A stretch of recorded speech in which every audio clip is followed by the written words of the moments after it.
जो जो परिस्थिति आज आम सामना करुचे से निश्चित भाव में समस्त को विचलित करुच्ची एवं से प्रत्येक साहित्यिक प्रत्येक लेखक ताकर कर्तव्य रही गोटे चेतना सृष्टि करने जहाँफल जो भाषीवाद कथा कहले जिपरि भाव में केदार भी कहले एमती भाषीवाद गोटे एमती गोटे नुआ स्तर में आसी पहुँची ता भितर केवल ब्राह्मणवाद नहीं ता भितर भी कॉर्पोरेशन संस्था भी से सामिल अच्छा तेणु आम गोटे बड़ दुरूह परिस्थिति आसी पहुँच तेणु से दृष्टि आम जिते कहूचे जे दलित विषय वस्तु का दलित प्रश्न उपर केमिति आम लिखा यदि यह गोटे मौलिक प्रश्न तेणु तार यथेष्ट गभीर अनुशीलन कर आवश्यकता रही तेणु मु बर्तमान अनुरोध करी आमर परवर्ती आलोचक लेनिन कुमार को अनुरोध करी से संक्षेप वक्तव्य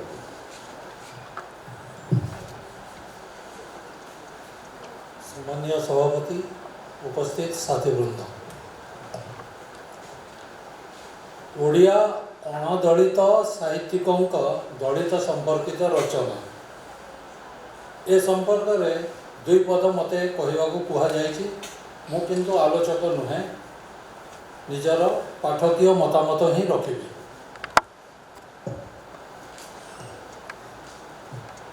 आंबेडकरवादी साहित्य संस्कृति कला उत्सव कहवा सहित एठी गोटे जागरणर प्रसंग उठुची एवं दलित साहित्य कहला माने स्वानुभूति और सहानुभूतिर वितर्क उठा स्वाभाविक आमे जदि देखिवा तथाकथित स्वाधीनता परठू ओडिया साहित्य रे दुई प्रकार विचारधारा मुख्यतः आम साहित्यिकों को बा मध्यवित्त श्रेणी को प्रभावित करी गोटे है गांधीवादी विचारधारा आ गोटे है मार्क्सवादी विचारधारा गांधीवादी विचारधारा जे कि वर्ण व्यवस्था को समर्थन करने सहित अस्पृश्यता निवारण योजना बा दया योजना रे रेखांकित करे सही भली देखा गले आपण जे देखिए गोपीनाथ महांती हरिजन उपन्यास कि कान्हूचरण का शास्त्री हावन तुंडवाईद एवं आहरी अनेक गाल्पिक उपन्यासिक मानकर रचना रे आमे देखिवा जे सेमाने सेमानंक चरित्र दलितों को नहीं छंदी दलितों को नहीं छंदी दलितों प्रति दया देखई छंदी किंतु दलित को दया नुहे तांको अधिकार देवार कथा कहउचंते बाबा साहेब आंबेडकर अधिकार देवा कथा भी नुहे अधिकार छड़े आनिबार कथा कहउचंती बा तार प्रावधान संविधान रे रखिबार कथा कहउचंती बाबा साहेब आंबेडकर दुखर कथा आंबेडकरवादी चेतना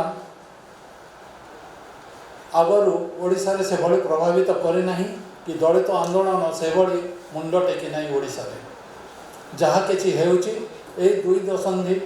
भितरे सेते मु मोर साथी मानक बंधु मानक और दलित संगठन मानक निश्चित रूपे लाल सलाम जनाऊँगी। तो आपण माने देखिए कि गल्प मानकर दलितों प्रति एक दया एक करुणार भाव नहीं चित्रण होती किंतु जितेबाला से अधिकार मागुची से एत बहप यही प्रसंगटी आसूची एत बहप जे तू मोर मु तो खाइबा को दे पारे बाहर भिक गंडे दे कहले मु खाइबा को दे पारे निज को दाता कर्ण सब्यस्त करि पारे किंतु ता अर्थ नुहे जे मु रोषे घर को तोते डाकी आनिबी कि मो डाइनिंग रूम को डाकी आनिबी और सेठी खुएबी तोते एड़े बहब तो आपण माने आखि बुझी देखि नियंतु भी आम ओडिशा रे प्रायतः साहित्यिक मध्यवित्त श्रेणी आसी एवं उच्च जाति ही आसी अणदलित वर्ग ही मुख्यतः साहित्यिक तेणु स्वाभाविक भाव में से निजर प्रिविलेज को अस्वीकार करिपारिबे नाही। तेणु रचन से माने केबे भी दलितों श्रेणी शत्रु किए से प्रसंग उठे नाहांती। अनेक प्रगतिशील कवि साहित्यिक अच्छा जो मैंने धर्म सांप्रदायिकतार विरोध करिसंती, हिंदू मुस्लिम कथा कहिसंती, किंतु ब्राह्मण दलित भीतर असाम्य कथा कहि नांती। एपरिक आमर वामपंथी प्रगतिशील साहित्यिक माने एते साधारण कथा भारत वर्ष रे आमे जहाँ साम्यवादी विचारधारा कहूचे कि सर्वहारार एक नायकत्व प्रतिष्ठा करने कथा कहूचे। सर्वहारा माने किए? यही तो अनुसूचित जाति जनजाति पछुआ वर्ग बा शूद्र वर्ग यही माने तो होउछन्ति सर्वहारा। किंतु यही जो जाति प्रसंगटी को से माने संबोधित करूनाहांती काहीकि? हुए तो निज ऊपर प्रश्न आसीबो, निजको से भली परिहासित कि निजको से भली स्पष्टतः ठिया करिवार जो प्रतिस्पर्धा बा अस्मिता बोध से आणबारे ओडिया साहित्यिक आगे आसी पारि नाहांती। यहाँ आपण माने स्वीकार करंतु बा न करंतु मु किंतु स्वीकार करी। कवितारे से कारण देखिए जे आमर भारतीय समाजटा जाति विभक्त और श्रेणी विभक्त। या तो अस्वीकार करा गरीब धनी अच्छा कि ब्राह्मण दलित अच्छा उच्च जाति नीच जाति अच्छा। तो ये जाति विभक्त और श्रेणी विभक्त भितर श्रेणीटा होउछि से जाति सूचक। कारण जाति जो निर्यातना शोषण उपर आधारित होउछि जाति व्यवस्था। किंतु आमर वामपंथी विचारधारा माने धारार लोक माने भारतीय समाज को परिभाषित कला बेले जाति व्यवस्था को संबोधित करूनाहांती। जाति व्यवस्था को एक सुपर स्ट्रक्चर भाव में नेउचंती कि भारतीय विप्लव कुआड़े हेले जाति व्यवस्था लोप पाइजिवो। तेणु एक दया करुणा चलै नेवा से तमाने नेउचंती। यार अर्थ नुहे जे सेमानक भितर आदौ मानविकता नाही, एकथा मु कहि परिबि नाही। एई मंचासीन अछंती कवि आशुतोष परिड़ा अणदलित कवि मानक मध्यरे दलित चेतना को नहीं जे कई प्रथमतः ओडिया साहित्य को परिपुष्ट करिसंती निश्चित रूपे आशुतोष परिड़ा और तांकर कविता ग्रंथ चंडाल। किंतु चंडाल जे एक जाति सूचक एवं जाति व्यवस्थार एक प्रतीक हो पारि था,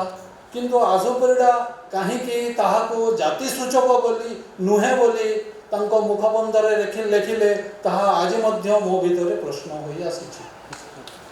से अनेक कवि अच्छा जो माने दलित निर्यातना को नहीं लिखिं। केदार मिश्र लिखिं, दुर्गा पंडा लिखिं, सुजाता साहानी लिखिं। मु मध्य गोटे दुईटा गारई थी कौटी ना कौटी एभली अनेक कवि लिखिं। कि से सब घटनामूलक भाव किंतु दलितर अधिकार भाव में दलितर प्रतिरोध किभली अणाजिव से कथा नहीं आम नीरव रही आसीचु। किंतु सुखर कथा यही 2 दशंधि मध्य ओडिया साहित्य ता परवर्ती आपण 2 दशंधि कहली ता परवर्ती तो गोटे साहित्यिक धारा आसला जोटा कि तमाने इलियट रो आसला ताहा ना जाति सूचक ना श्रेणी सूचक तांको माटी भिन्न संगर निसंगता जार तमाने कहि पारंती मुख्य धारार कवि माने रमाकांत सीताकांत उगेर उगेर उगेर यही धारार जो लेखक माने से आदौ लिखिबे नहीं कारण तांकर चरित्र अमूर्त ताहा श्रेणी को सूचाए ना कि जाति को सूचाए ना भारतीयता को ही सूचाए ना तेणु ताको बाद दिया जाओ। ता परवर्ती आसी ओडिया साहित्य जनवादी धारा वा दलित चेतना धीरे धीरे विकसित करुच्ची एवं दलित आंदोलन मुंड टेकुची विशेषकर पश्चिम ओडिशा रे जोटिकी दलित अस्मिता को एक प्रतिरोधात्मक स्तर को नेवाई साहित्यिक माने आमर तरुण पीढ़ीर साहित्यिक माने खूब जोर रे निज सशक्त भूमिका रखुचंती जहाँकि आम पाई सुखर विषय और अणदलित दलित संपर्कित साहित्य कथा कहला बेले मु निजको भी कहबी कि मु ओडिया मुख्यधारा साहित्य पत्रिका जगत रे दलित साहित्य को नहीं प्रथम करी पत्रिकाटीए काढ़ी निशान निशान एक विशेषांक थिला दलित साहित्य विशेषांक से अणदलित रही दलित रही विभिन्न जुक्ति तर्क बद होता और सेठी भी सही स्वानुभूति सहानुभूतिर प्रसंग उठीला किंतु आमे कही रखा कथा जे ये जो ब्राह्मणवाद फाशीवादर कथा धीरे धीरे आग को बढ़ुची बोली आमर प्रगतिशील बंधु माने कहले से मु संपूर्ण एकमत जे आमे मिलित भाव में लड़िबा एटा एतिरे कौन से बुझामणार प्रसंग ही उठुना मिलित भाव में ही आमे लड़िबा किंतु ता सहित आमे निजको भी साब्यस्त करिवार अछि कि आमे मानवतार आमे केते विश्वास करूँ मु एइथिपाई आंबेडकर को सलाम कहूँ कि आंबेडकर केवल दलितों नेता नुहंती चारबाग बुद्ध फुले आंबेडकर पेरियार ये जो मानविकतार कथा कही आसी ये जो तर्कशीलतार कथा कही आसी एपरिक तो बुद्ध साम्यवादर दर्जा खोलने को जाइछंती तो ए भितर अनेक कथा रही ए संक्षिप्त आलोचना रे मुझे आलोचक नुहे जे व्याख्या करि परिबी केबे देखा हेले कथा हेबा।